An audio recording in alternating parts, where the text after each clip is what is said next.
Welcome to Aging on the Suncoast. I'm your host, Jason Martino. July of this year marked the 25th anniversary of the Americans with Disabilities Act, what we commonly refer to as the ADA. This important piece of federal legislation is instrumental in recognizing individuals with disabilities and promoting meaningful accessibility throughout every community within our great nation. The Area Agency on Aging of Pasco and Pinellas partners with organizations that serve individuals with disabilities. Without these partners, we could not achieve our common goal of promoting independence within the community and in lieu of any type of premature institutionalization. To assist our audience to understand what types of resources are available to persons with disabilities, we have invited Jennifer Hess, an Independent Living Facilitator with the Disability Achievement Center, and Joe DiDomenico, the Disability Achievement Center's Executive Director. Today, our guests will help shed light on a variety of topics, all relative to resources for persons with disabilities. Jennifer, welcome to Aging on the Suncoast. Joe, to you as well, thank you and for coming to Aging on the Suncoast. Thank you. Yeah. Good to be here. Now, we've worked together in many facets throughout the many years that we've known each other, too. And I know a little bit about the history of the Disability Achievement Center, but I don't think I know it all. I won't pretend to know it all, too. So can you shed a little light on the history of Sure. Of your agency? Yeah, the center is a center for independent living. They're located all over the United States, in every state. In Florida, there are actually 15 centers for independent living. Oh. We are designed to assist people with disabilities who face barriers in living and life in the community. And each different type of disability has a little bit different type of barrier. So our goal is to assist an individual to either gain for the first time or maintain independence in their respective communities. What an awesome mission. Yeah. Now, our agency, we have a lot of different types of legislation that we work with, and some of that drives our funding to our partners in the community, too. Our biggest one is the Older Americans Act, and that really legislatively, on the federal level, purports our agency to be there. And I think you guys also have some similar acts that help you in that circumstance as well, right? Yes, all the centers were created. Actually, I'm going to give you a little bit of history prior to that. They were created by the Rehabilitation Act of 1973, but created prior to that in a case of a gentleman in California who was severely physically disabled. Back in those days, he was on an iron lung. He was also in a wheelchair during the daytime. He was attempting to go to college and further his education. He was denied admission to college based on his disability.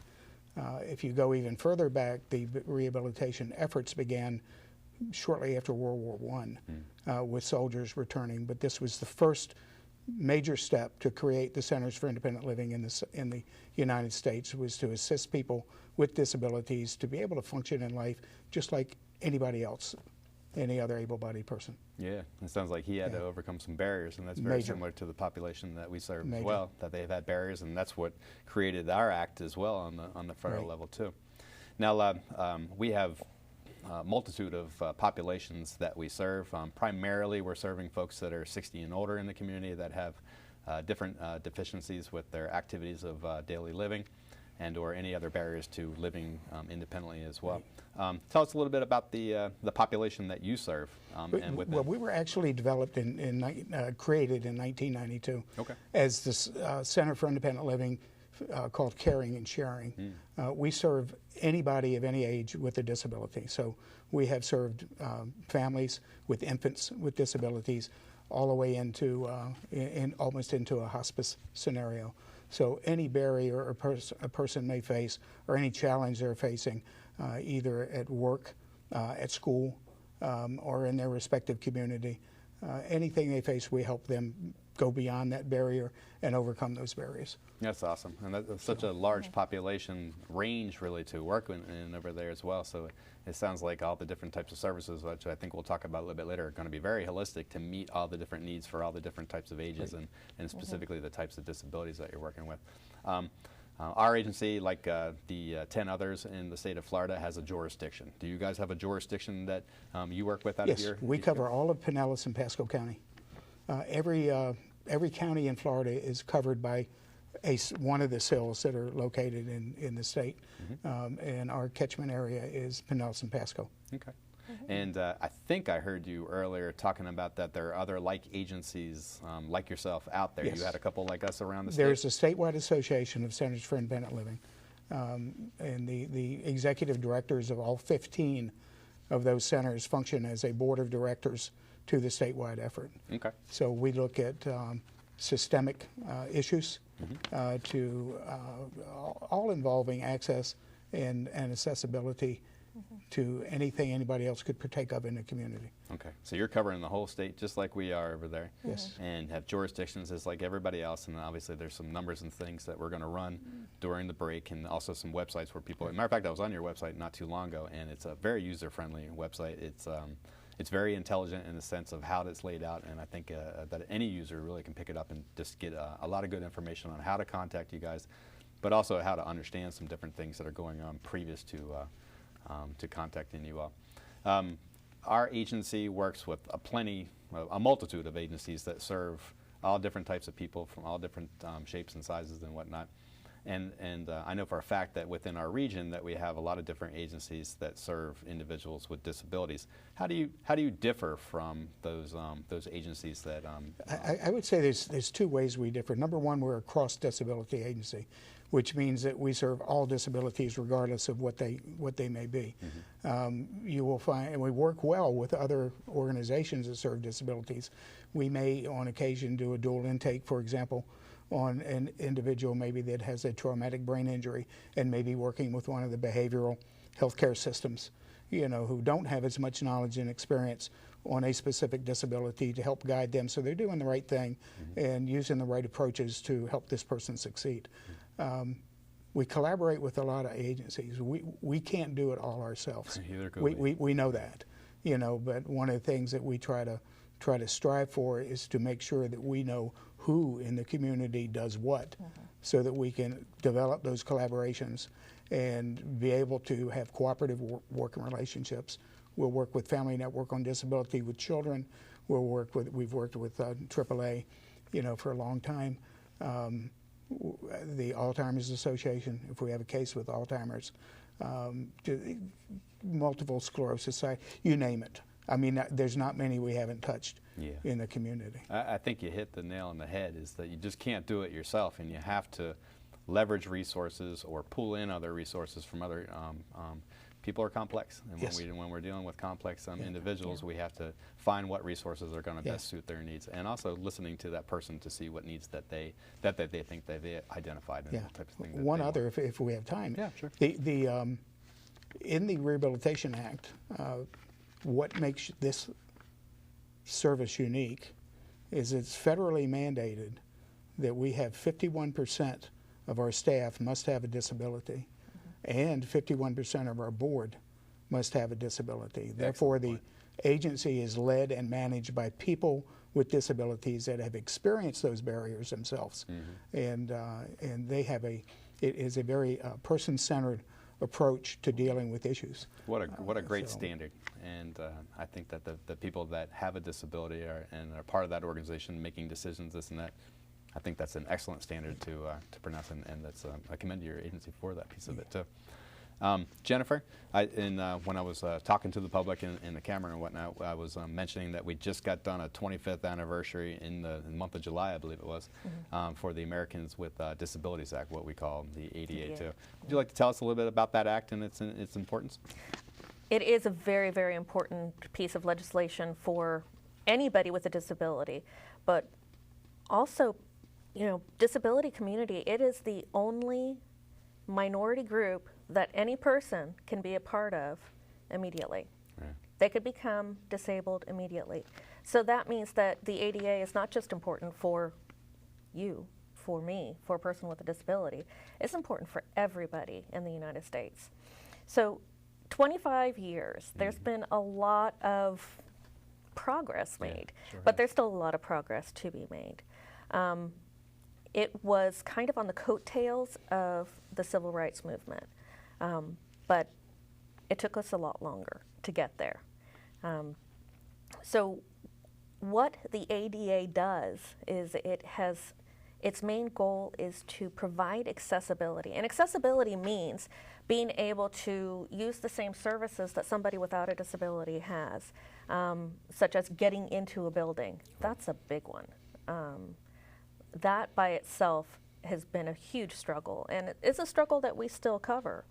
And then the other things that the ADA does is it requires service providers to give auxiliary aids so that the person with a disability can enjoy the same services that somebody without a disability can. Yeah, another piece of important legislation that's out there.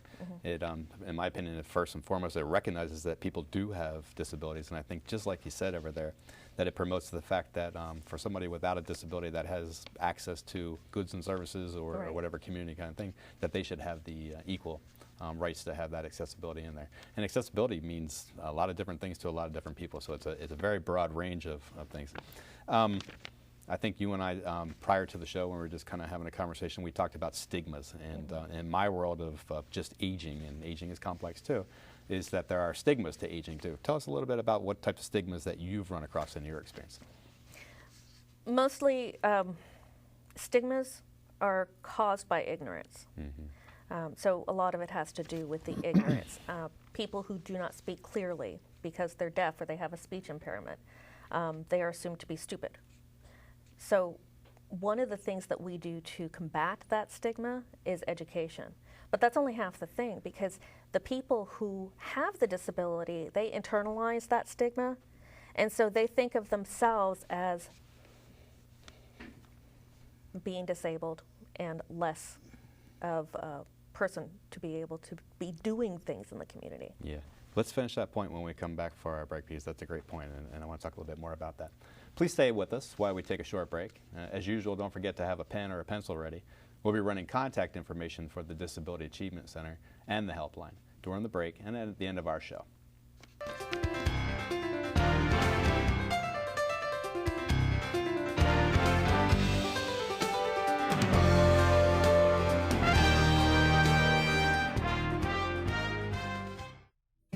Sarah is 64 and loves to garden, but recently her health insurance ran out, leaving her worried about more than just weeds. With pre-existing health conditions, Sarah's chances of finding good coverage were low. So she called the Elder Helpline and spoke with a SHINE volunteer counselor. The Department of Elder Affairs SHINE program provides free, unbiased counseling on health insurance for those on Medicare. More information is available about SHINE or how you can volunteer at 1-800-963-5337. Welcome back to Aging on the Suncoast. During the first half of the show, Jennifer Hess and Joe DiDomenico helped us understand who the Disability Achievement Center is. Additionally, they gave us a great understanding of the Americans with Disabilities Act and its importance. So let's continue this important discussion and delve into the different resources the Disability Achievement Center can provide within Pasco and Pinellas County. Jennifer, welcome back to Aging on the Suncoast. Joe, you too. Welcome back to our show. When we got done talking before the break, we were talking about the Americans with Disabilities Act, and you were giving us a great description of what it is. And for my own knowledge, and I think for some of our audience's knowledge, I don't think what we covered is the history of where did it really come from? Why did it come into implementation? Historically, people with disabilities have been warehoused. They have been taken out of the society and put in a corner, ignored. They didn't have rights. Other people made decisions for them. An example of which is, I know an elderly deaf lady, and when guests came to their home, her parents would put her in the closet. That's why the Americans with Disabilities Act was created. And we talked about stigmas a little bit before that, and obviously that she was affected by the stigma of society on her daughter. And that's unfortunate. Yeah. And it's a pretty important piece of legislation out there to help protect those folks on there as well. Anything else to add about the ADA prior to moving on to some of the specifics about what your agency does? I think Jennifer was very good in her assessment that we're dealing about access, and she stated people with disabilities were isolated. They were placed in institutions. There was even a movement where sterilization was occurring with people with disabilities, and that didn't end until the late 60s, early 70s. I think a lot of it was geared, also you became much more aware when you had soldiers returning from World War II with lost limbs, lost legs. There became an increased emphasis on employing these people. All of these things led to an awakening of making sure that people with disabilities had access. Right, right. The some of our population that we serve, and I hate to compartmentalize because I know that we have a cross-population, a cross-pollination of folks that come in and visit us. There is a fear of institutionalization out there as well. I think I'm pretty privy to some of that stuff. Let's talk about the Disability Achievement Center just a little bit more, because I know that you guys offer a litany of different things over there that I think our audience really wants to understand a little bit about. Similar to our organization, we have some core services that we offer. Information and referral is one. I know that we share some information back and forth, but I think information and referral is one of the 4 different core services that you offer too. Right. Guys, give us a little understanding of what that is. Okay. We do have 4 core services, and we're going to have another one. Information and referral services, that's where we will connect people with the resources and the information they need. Okay. What kinds of technology is available out there. Then we have self-advocacy and systemic advocacy. So we will help somebody navigate the systems so they can advocate for themselves. Systemic advocacy is when it's a larger problem and we need to tackle it as a community. We have the independent living skills training. And that's individualized, it's classroom, it's for whatever the person needs. Okay, so we have, and then the last one is peer mentoring. And peer mentoring is just as easy as talking to somebody that has the same disability that you do, or somebody who understands it. Such as I have a son with a disability, so when people talk to me, they know I get it. Yeah. We talked earlier about how individuals in today's society are very complex. There's a multitude of needs that they have, and there's different reasons why they have that as well. I heard you pretty clearly talk about systemic needs on there as well. Any examples of systemic cases that you've had? You know, I mean, obviously we don't have a couple hours to talk about it, but anything kind of briefly that would give myself an understanding of how you guys would tackle something of that nature? Yeah, I can give you one that's in not too distant future or not too distant past, and that was access to voting. There were a lot of polling places that were not accessible. The opportunity to vote by mail was not as prevalent back then, and we had to assure from a statewide basis and a national basis that people with disabilities could express their opinions and vote. So that was a good example of systemic advocacy. Yeah. You'll see the same thing in various issues. The most recent one here that affected this county was the ability for people with disabilities to get assistance in pumping gas. I didn't know that. Yes. Yeah. That was enacted within the last year. There's a countywide ordinance that tells people what they can do and how to get access if they are by themselves. They can't get out of the car. They're unable to get out, and they don't have the mobility in their hands to be able to maneuver and manipulate the gas pump, and they need physical assistance. So there's a new method to do that, and that's outlined with phone numbers on the gas pumps. And I did know that. Now they can. Matter of fact, now I've that seen you know, those, remember yes. You've noticed phone numbers on the gas tank. Okay. That's there for a reason, and so the people can call inside and get assistance if they need it. And if there's only one person working in the store, they certainly cannot leave that store to do that. And people with disabilities know that. So. Excellent example. I had no clue for a second, and then I do remember something because I'm always at the pump getting gas. Yeah. And I do remember seeing that sign on there. I did not know where that came from until you told me that. Thank you very much, Joe, on there. Information and referral, that's a pretty heavy service. Most people that I know that when they call up an agency, they want to understand a couple different things, and there's a couple little factors in there too. So obviously you have resources at your disposal where when that person comes up and they explain what's going on in their life, that you can easily give them information for that. And if they're not independent enough to follow up with information, you can make referral. Is that about how it goes? We can assist them if they can't do it themselves for whatever reason. Okay. Due to their disability, we'll assist them in those cases. But again, what we want to do is foster independence. So we don't want to do things for people who are capable of doing it themselves. They just need to learn how to maneuver the system. Information and referral also refers back to what I said earlier, in that we can't do everything. So we've got to know who those other agencies are in the community that if we can't meet that particular need, who in the community can meet that, and get them referred over to that individual and follow up with them to make sure it's happened. Good point. Like an example is if the person does not have telephone access, they can come into our agency and we can allow them to use the phone. Oh, nice. Yeah, and we talked about that a little bit earlier too with the spirit of collaboration. Obviously, you would have a wealth of resources in there to give information and make referral to, but you know that those partnerships are reciprocal, and going back and forth on behalf of that client is pretty important point. Jennifer, you talked about a future core service coming up. Joe, you want to talk about anything with Yes. a new 5th core service in your world? As of July of this year, we moved from the United States Department of Education on a federal funding basis to the Department of Health and Human Services. Oh. We're also funded by the state through the State Department of Education through the Division of Vocational Rehabilitation. Okay. The 5th core service that's being added is transition, and that transition can reflect on transition from any kind of institutional setting, such as a nursing home, a jail, we get them, Okay. back into the community so people can function in the community and receive the type of supports they need in there.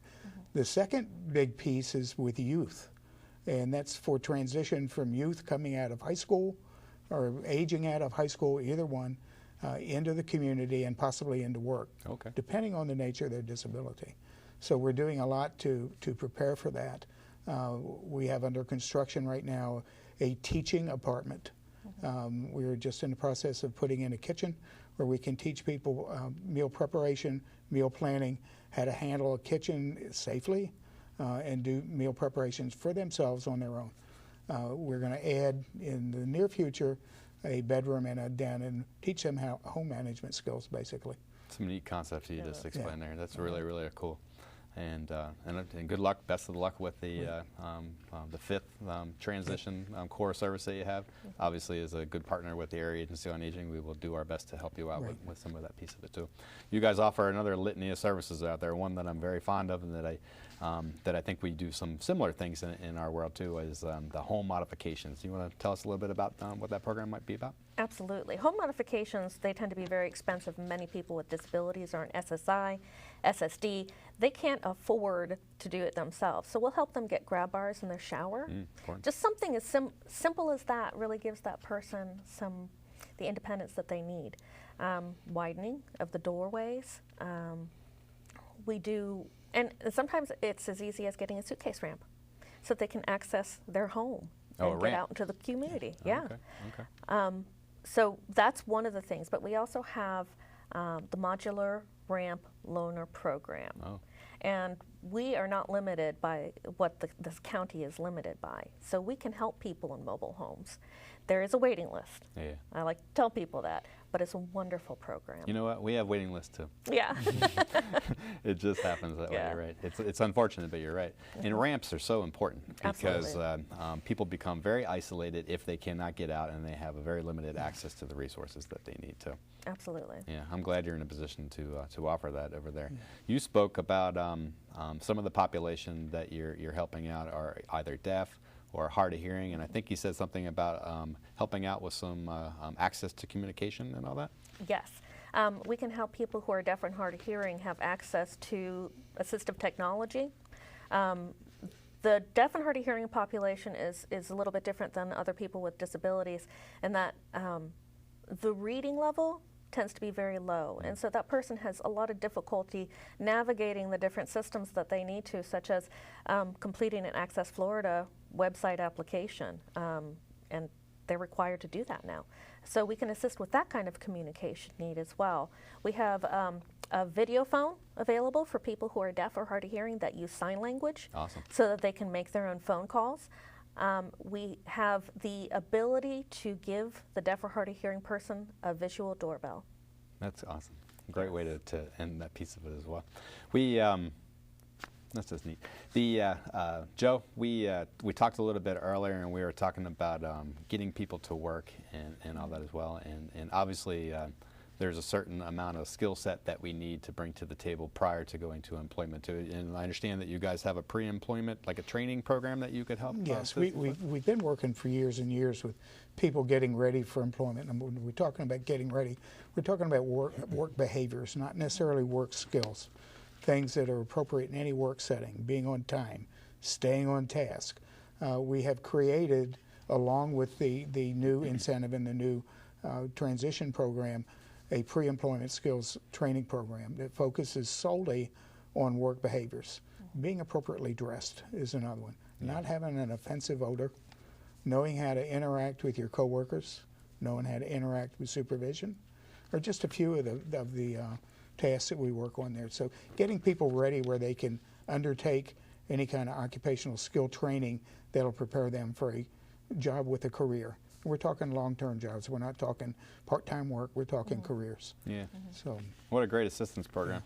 Jennifer, you and I work in many facets in the community, doing a lot of different things. We wear many hats, as we say. Yes. And one of them I remember talking about, and you'll have to be more specific with me, is you have a medical equipment, a recycling program? Yes, it's a medical equipment recycling program, or MERP, I got it we right call it. Okay. And that's when people donate durable medical equipment to us, and then we clean it up. We fix it if it needs to be fixed, and then we give it out to the next person that needs it. I mean, it's simple stuff, and then it's more complex. So we have manual wheelchairs, bedside commodes, toilet risers. Rollator Walkers are one of our biggest ones because they have 4 wheels, hand brakes, but they have a seat. So somebody can sit down if they get tired. Or if they get too hot. And Or if they get too hot. If the That's Florida right. sun out here, they can just kind of take a breather if they have something like COPD that may slow them down anyway on there. But then we also have Hoyer lifts. We have power wheelchairs. We've got gait trainers. So, but it kind of depends on what that person needs and what we have been donated. And again, one in Pinellas and Pasco County, they can access these services at your organization by either calling the number that on our graphics and or utilizing the website to get to that information on there as well. and I think it's important also to note that we heavily rely on local funding to be able to help support those programs. There's always a waiting list, as your agency is very aware. Yeah. And as soon as you serve someone, you've got 2 more people that call that need some kind of assistance for something. Yeah. So, Yeah, again, it's the spirit of collaboration. Yes. And I don't think, how do they say it takes a community to raise a child or an individual in some sense, and we wouldn't be able to do it without having those working partnerships together and to work it out. You know, I so much appreciate you coming on the show. We work together in many fields, but this is a great opportunity for you to talk to our audience and tell us about what they do. So again, Jennifer, Joe, thank you for coming on the show, and we'll see you real soon, okay? thank you. We hope you enjoyed this month's broadcast. We also hope this episode was helpful to understand what types of resources are available in the community. We wouldn't have these resources without great organizations like the Disability Achievement Center. We'll see you next month, and until then, enjoy every minute of what our community has to offer.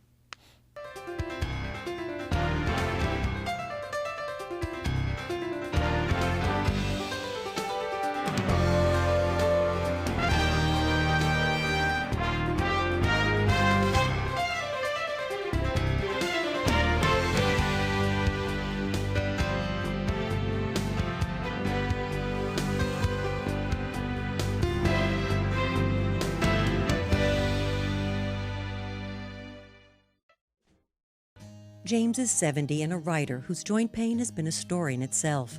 His doctor prescribed a new medication that may not be affordable, even with James's Medicare Part D plan.